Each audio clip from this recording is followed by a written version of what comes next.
Now we'll study about e-governance. We have already studied about e-commerce, but now we are going to study about e-governance. The full form of e-governance is electronic governance. Okay. So what is the exact meaning? What is e-governance? E-governance is the application of information technology to the processes of government functioning to bring about smart, moral, accountable, responsive, transparent governance. Means what? In this, the government want to be more transparent to its citizens.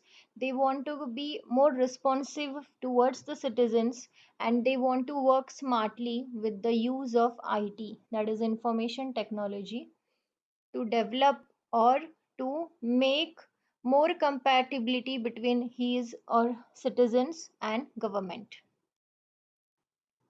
Meaning of e-governance is it signifies the implementation of information technology in the government processes and functions so as to cause simple, moral, accountable and transparent governance. So how simply and how simplicity is there, how efficiently it can reach to all the citizens, that is the main purpose of e-governance. The basic purpose of e-governance is to simplify the process, then that process can be simplified for government also, for the citizens also, for the business people also, and all the national, state level and local level citizens also. Means they want to benefit all the people in their country. Hence e-governance delivers smart government.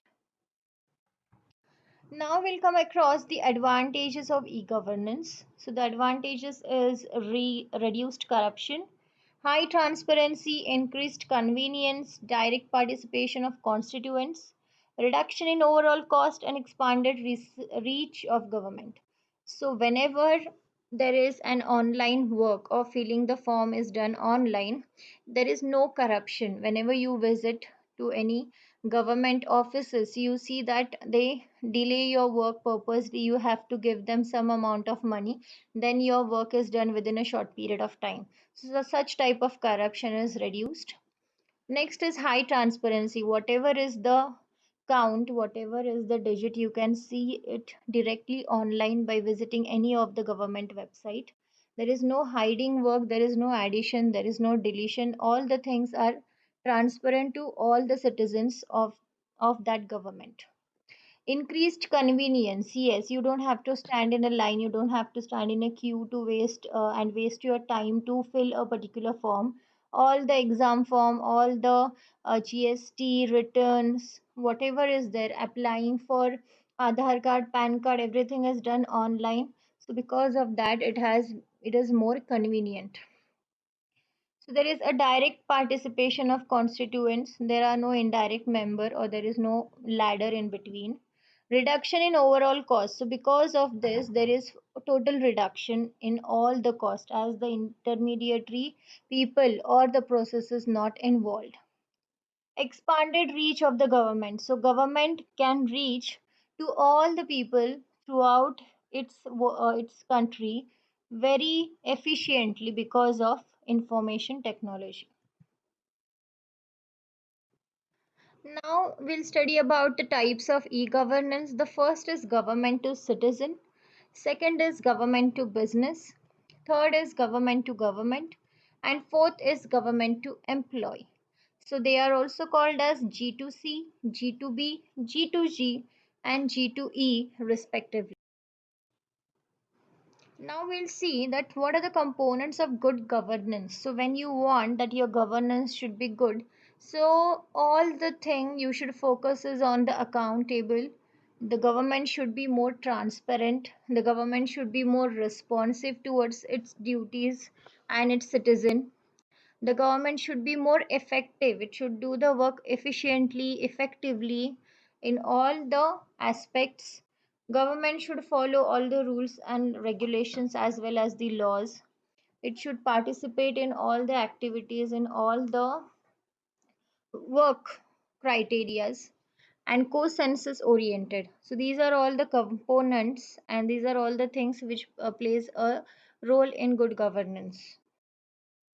Now, the benefit of e-governance is what we have already studied this, that because of e-governance, there is total cost reduction. You don't have to do any paperwork.